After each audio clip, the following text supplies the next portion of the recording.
I am Monica Maloney Heidler, and I am with Monica's Table. The table, I think, is really just a lost art for us. We don't have time, and spreading that message and having people realize how important this is in their lives. And video has always been a medium I've wanted to do.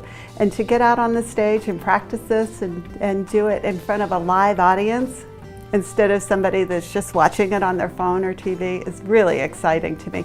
Being able to just reach out and talk to people and talk to them afterwards, I think that's where it's at. People love food. And I talk about this with people all the time. We watch cooking shows like crazy, and there's big money in food. It's a huge industry. But we think about what a recipe is, and what is it that we're trying to get from these recipes? And food is a form of communication. We sit down at the table together and we talk to each other. So recipes for making memories is more gathering. It's like, are you ever alone in your favorite memories? No, you're with somebody special. And I talk about that on the stage. It's like we're with somebody, we're with friends, families, a lover. That's what a memory is being able to share something. Food's the communicator. It's the way we communicate. But do you have a gathering without food? No. We're gathering less, and that is the fault of technology, the fault of time. We're busy, we have busy lives. We look at our phones, we can tell what everybody's doing. It's easier to text than actually pick up the phone and call somebody. I mean, before we didn't have this technology, so life was a little bit simpler. But in today's currency, a Facebook like is worth much more than a conversation. And then scheduling it. It's like we talk to each other, we say, oh yeah, we got to get together for lunch or dinner or something like that. But do we ever schedule it? No. And that's why it's really important, I think, for us to really gather together. What's at stake is losing our culture. I mean, we even look at Europe, and some of the American ways are rubbing off on them, and they're starting to lose these luncheons where they sit for hours. And we're losing sitting at the dining table. I mean, think about how you grew up. Where did we bond? We sat at the table. And we had to sit there. We couldn't leave until we were excused, and we learned how to talk to each other.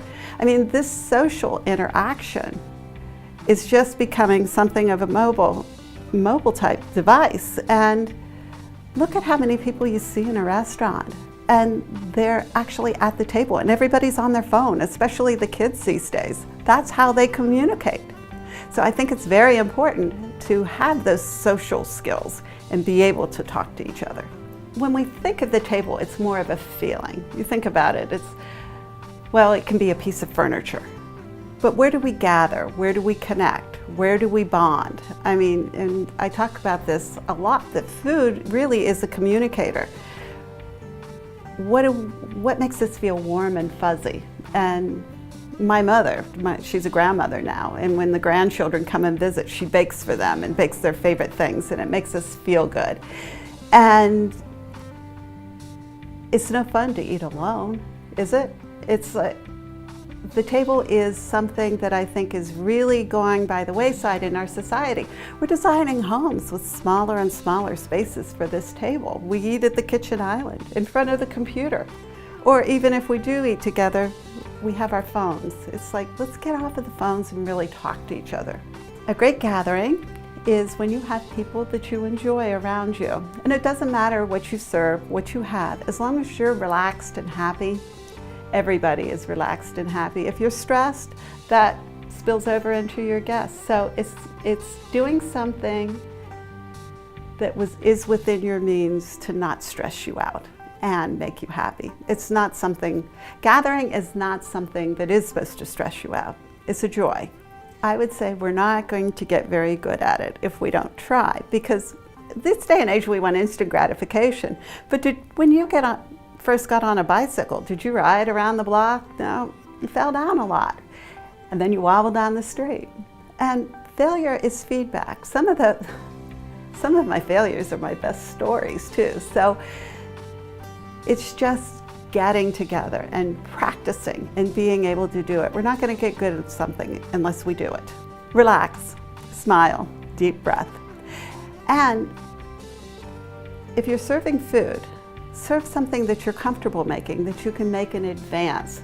Don't be away from your guests. Be present with your guests and talk to them. Order in, hire somebody to serve the food, finish it off. It's well worth that $100 or so to me to have somebody to do that. So whatever makes you relaxed and happy is my best tip. It's like, do whatever it takes to have you be present at the gathering. Well, Monica's Table grew out of a blog that I started. We had a dining club and we started getting together every month, and it was a way to document that. And Cooking with Steve was his vehicle, and it turned out to be all women and hymns, which he just loved. He thought that was amazing. So what we would do is we would share our recipes, our talks, and it just kind of grew out of that and became Monica's Table. And the dining club evolved too. People get married, people start dating people, and it became more of a mixed bag. So it was not the Cooking with Steve that we started with at the dining club. So we just kind of evolved with that.